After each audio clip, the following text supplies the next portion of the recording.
this is probably going to piss some of you off. This may seem counterintuitive, and if you're like most shops, this probably goes against what you learned, myself included. The price of the tool is the last indicator if your part's going to be profitable or not. So if you put all of your time and attention to calling around and trying to find the cheapest tools for the job, you're probably going to lose money. And in the end, your shop's probably going to shut down. Now, that may come across a little rough, but hear me out. I spend my days working with shops, and I get to see two different classifications. I have the shops, and the first thing you ask me for is, Arthur, what's the price? We're going to put them in group B.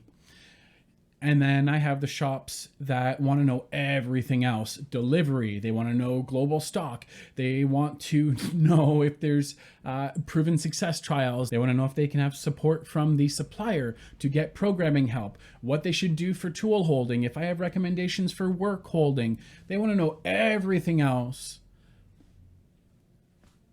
And then they worry about the price.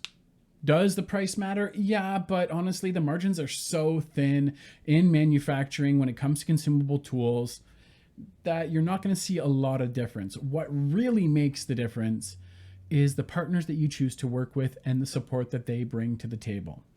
So if you're in group A and you know, yeah, you're going to know the price, but it's the last thing that you're concerned about, you're on the right track.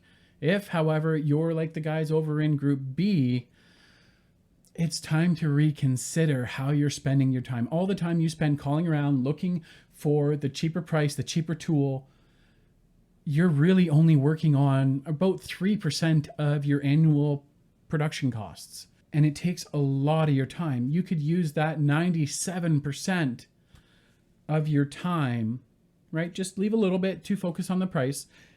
Take that 97% of your time and apply your genius and have the other people you're working with apply their genius.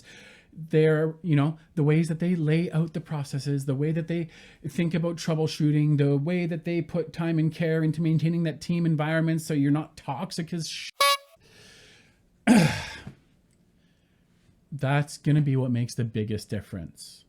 If you're in group B, stop and reconsider, because this is the group that I see going out of business, and it breaks my heart. Stop breaking my heart, people.